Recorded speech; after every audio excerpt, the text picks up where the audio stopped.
24x7 में आपका स्वागत है। तो बने रहिए हमारे चैनल के साथ। BP news 24। कोरोना महामारी के कारण समाज सेवी बेटी ने अपने पिता खोने के बाद दिया समस्त देशवासियों को लाइव संदेश। वाराणसी उत्तर प्रदेश। जनपद उन्नाव के रहने वाले वेद लोचन सिन्हा अपने समस्त परिवार के योद्धा जिंदगी की जंग हार गए हैं।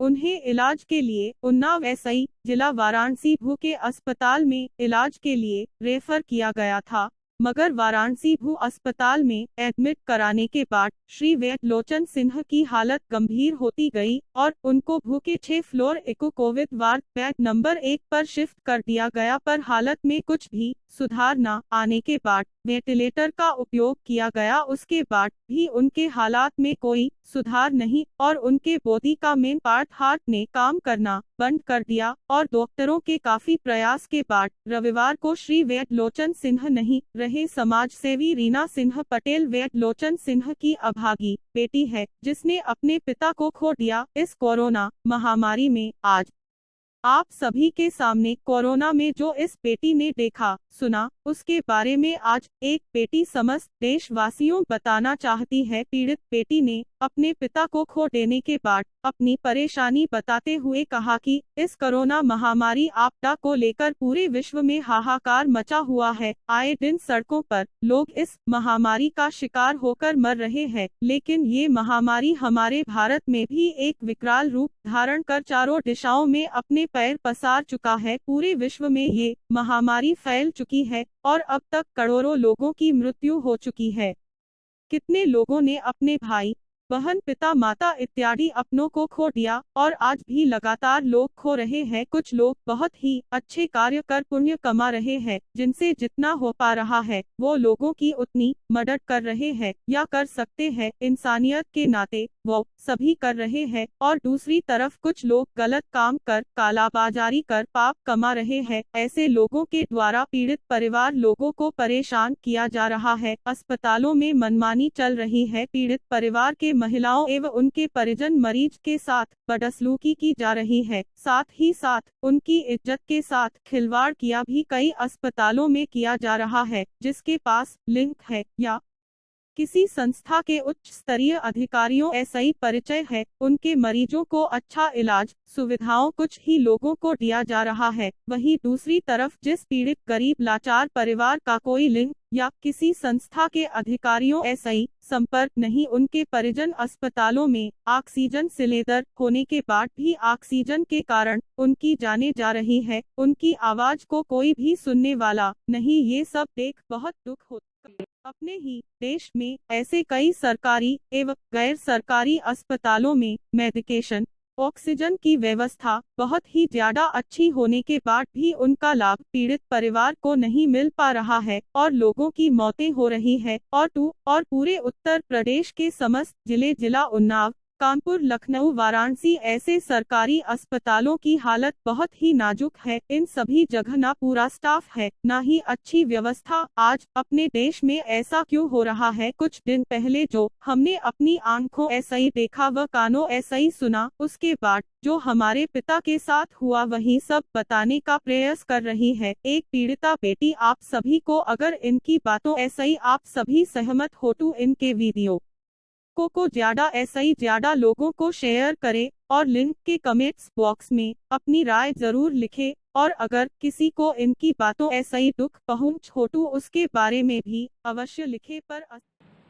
मैं रीना सिंह पटेल आज आप सभी के सामने अपना कुछ अनुभव जो कोरोना के दौरान हमने देखा सुना अनुभव किया, आप सभी को कुछ अपनी आप बीती आप सभी के सामने रखना चाहती हूँ। जैसा कि आप सभी जानते हैं, जैसा कि आप देख भी रहे हैं, कोरोना महामारी में न जाने कितने परिवार टूट गए बिखर गए, कितनों में अपनों को खो दिया और आज भी खो रहे हैं। यहाँ तक कि हमने भी अपने पिता को खो दिया। पूरी दुनिया में ये कोरोना महामारी फैली हुई है, न जाने कितने लोग मारे गए मारे जा रहे हैं। यह सब देखकर दिल टूट जाता है। सीना फट जाता है। लोगों के दुख तकलीफ को देखकर बहुत कष्ट होता है। लगता है भगवान ये सब रोको, अपने भक्तों बच्चों की रक्षा करो किसी भी तरह ऐसी महामारी से। अब आपके सामने अपनी कुछ आपबीती आप सभी के सामने रखना चाहती हूँ। वो अनुभव जब मेरे पिता हॉस्पिटल में भर्ती थे उस दौरान मुझे हुआ। हमने देखा हॉस्पिटल में, ये एक ही हॉस्पिटल की बात नहीं है, हर जगह हर जिलों के हॉस्पिटल, सभी हॉस्पिटलों की यही दशा है। यूट्यूब पर वीडियोस भी यही सब बता रहे हैं और हमने भी देखा और सुना कि जिसका लिंक है किसी संस्था या अधिकारी से, उसकी पहचान है, उसी के पेशेंट की केयर, मेडिकेशन आदि होता है। बाकी जो किसी को नहीं जानते, गरीब हैं, उनके पास ना ऑक्सीजन सिलेंडर है, ना नर्स डॉक्टर मेडिकेशन इनका सही करते हैं और ना कोई। अगर ये लोग एक बार आते हैं तो दूसरी बार मेडिकेशन इनका नहीं होता है। एक बार मेडिकेशन कर जाते हैं, फिर दूसरी बार जो मेडिकेशन करना होता है तब ये लोग दिखाई ही नहीं देते। कहीं कहीं हॉस्पिटल में ऐसा भी देखा गया है, हमने भी देखा है। और कहीं कहीं हॉस्पिटल में पेशेंट की अच्छी केयर हो रही है, उनका मेडिकेशन हो रहा है, उनको ऑक्सीजन दी जा रही है। ये नहीं है कि सभी हॉस्पिटलों का यही हाल है। कुछ हॉस्पिटल अपनी जिम्मेदारी अच्छे से निभा रहे हैं, डॉक्टर अच्छे से निभा रहे हैं, नर्स अच्छे से निभा रहे हैं। हाँ, और एक बात हमने ये भी देखा कि पेशेंट की केयर, पेशेंट का जो टेस्ट निकालते हैं, जो सैंपल लेते हैं, उसकी रिपोर्ट तक उनके परिजन को नहीं बताई जाती। उसके अकॉर्डिंग उनका मेडिकेशन नहीं होता है, सही मेडिकेशन नहीं होता, ना डॉक्टर करते ना नर्स करते हैं। तो कैसे ठीक हो? हॉस्पिटल में ऑक्सीजन सिलेंडर होते हुए भी ऑक्सीजन सिलेंडर पेशेंट को नहीं दिया जाता। तड़प तड़प कर मर जाते हैं पेशेंट। हर जगह पैसों की लूट लगी है, 2 गुना 4 गुना हर चीज़ का दाम लगाया जा रहा है। अरे जो गरीब हैं, जो बेबस हैं, लाचार हैं, वो किससे गुहार अपने लगाएं, किससे कहें अपना दुख। मैं अपनी संस्था से जुड़ी थी, इसलिए मेरी संस्था रुद्र शक्ति सेना द्वारा बहुत मदद की गई। उनकी टीम, हमारी टीम ने बहुत मदद की हमारी। पंकज गुप्ता जी जो कि विधायक हैं उन्नाव के, Ankit ji, CMO sir, DM sir Unnao जिले के, जिनका नाम रविंद्र कुमार सर है, उन्होंने हमारी बहुत मदद की। लेकिन फिर भी मैंने अपने पिता को खो दिया। विधायक जी, पंकज गुप्ता जी, अंकित भाई जी के द्वारा मेरे पिता को ऑक्सीजन की कभी कमी नहीं हुई। आप सभी का मैं तहे दिल से अभिनंदन करती हूँ। आप सभी रिस्पेक्टेड पवित्र आत्माओं का, मैं अच्छे लोगों का, जो हमारे पिता को ऑक्सीजन की कमी नहीं होने दी। सीएमओ सर, डीएम सर द्वारा मेरे पिता का मेडिकेशन हुआ। आप सभी को मैं तहे दिल से धन्यवाद देती हूँ। लेकिन मेरे पिता का लंग्स इन्फेक्शन 70% था, शायद इसलिए उन्हें कोई नहीं बचा पाया। फिर उन्नाव जिले के DM sir Ravindra Kumar sir द्वारा हमें बीएचयू वाराणसी हॉस्पिटल के लिए जो ट्रांसफ़र चाहिए था वो उन्होंने दिलवाया। एम्बुलेंस भी मुहैया कराई। एम्बुलेंस उन्नाव प्रभारी विराज श्रीवास्तव जी के द्वारा हमें एम्बुलेंस उमा शंकर दीक्षित हॉस्पिटल उन्नाव से लेकर बीएचयू वाराणसी हॉस्पिटल तक एम्बुलेंस मुहैया कराई गई, वो भी निःशुल्क ऑक्सीजन सिलेंडर के साथ। इसके लिए मैं प्रोग्राम प्रभारी विराज श्रीवास्तव जी का तहे दिल से धन्यवाद देती हूँ, आभार व्यक्त करती हूँ। ऐसे लोग इस महामारी काल में देवदूत की तरह हैं, कार्य कर रहे हैं और अपने कर्तव्य से पीछे नहीं हटे हैं, ईमानदारी पूर्व कार्य कर रहे हैं। इंसानियत आज भी ऐसे लोगों के कारण जिंदा है और ऐसे लोगों में को मैं तहे दिल से धन्यवाद देती हूँ, आभार व्यक्त करती हूँ। वाराणसी, वहाँ भी डीएम सर जो कौशल राज शर्मा जी हैं, उन्होंने और सीएमओ सर और डॉक्टर भल्लेकर जी जो एनेस्थेटिक डॉक्टर हैं और डॉक्टर नीलेश जी जो फ्लोर इंचार्ज हैं, के द्वारा हमारे पिता के मेडिकेशन वेंटिलेटर में कोई कमी नहीं आई। आप सभी पुण्य आत्माओं का मैं तहे दिल से धन्यवाद देना चाहती हूँ। वहाँ कुछ डॉक्टर्स और नर्स जिनमें इंसानियत थी, जिससे मेरे पिता का तथा सभी का मेडिकेशन अच्छी तरीके से किया जाता था, कोई कमी नहीं आई। लेकिन फिर भी हमने अपने पिता को खो दिया। लेकिन इन्हीं सब भागम भाग में मैंने देखा कुछ लोग तो पुण्य कमा रहे हैं ये सब करके, अच्छा कार्य करके, और कुछ लोग पाप कमा रहे हैं बुरा कार्य करके। बहुत लोगों को देखा कि लोग हॉस्पिटल में जा जाकर खाना पानी बांट रहे हैं, जिससे जो हो सकता है सब अपने अपने हिसाब से कर रहे हैं। वहीं दूसरी तरफ लोग जिनका कोई मेडिकेशन ऑक्सीजन नहीं है, उनके लिए लोग मर रहे हैं। हॉस्पिटल में कर्मचारी ऐसे परिजनों के साथ गलत व्यवहार कर रहे हैं, महिलाओं के साथ गंदा काम कर रहे हैं, उनकी इज्जत के साथ खिलवाड़ हो रहा है। ये सब देखकर खून खौल उठता है कि ऐसे पापी कोरोना के ग्रास में समा जाए, ऐसे लोगों को कोरोना हो जाए।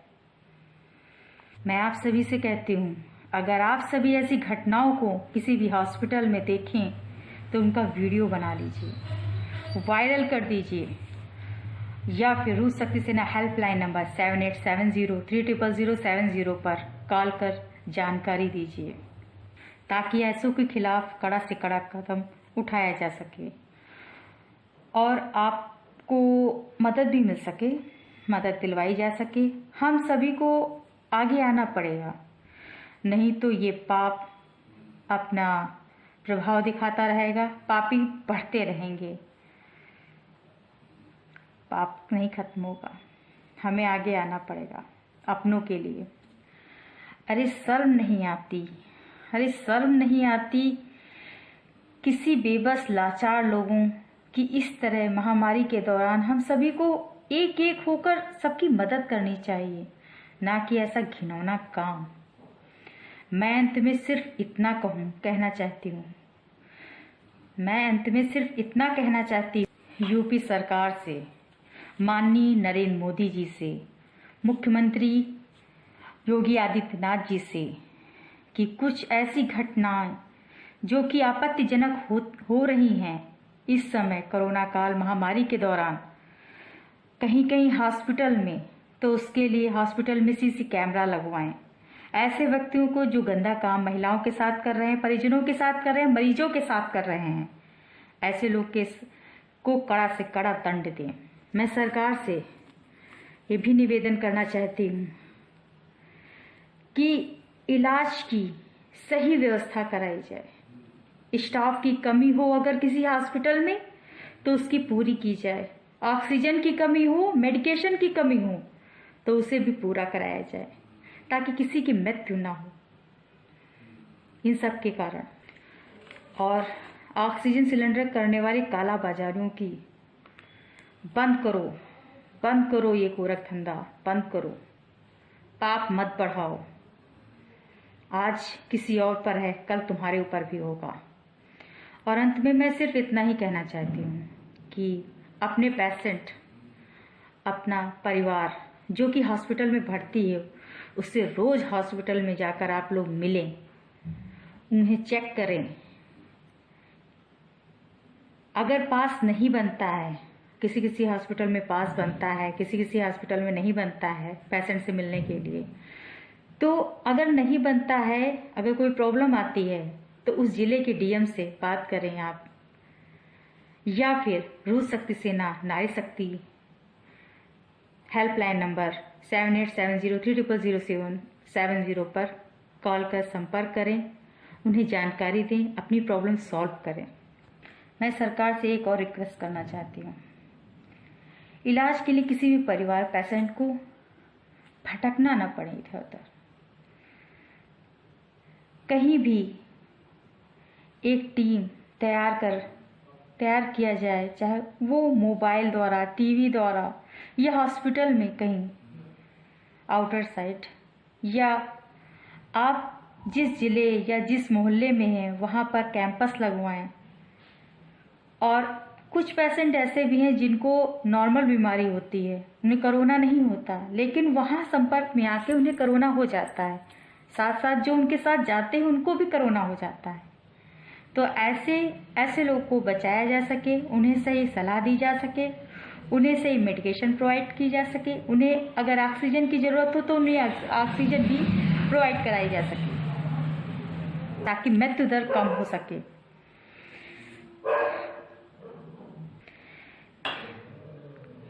ओपीडी खुलवाई जा सके, वहाँ मेडिकेशन, ऑक्सीजन की पूरी व्यवस्था हो।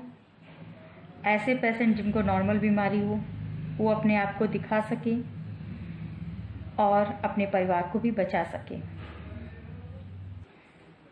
जय हिंद, जय भारत, वंदे मातरम, जय श्री राम, हर हर महादेव, हर हर महादेव।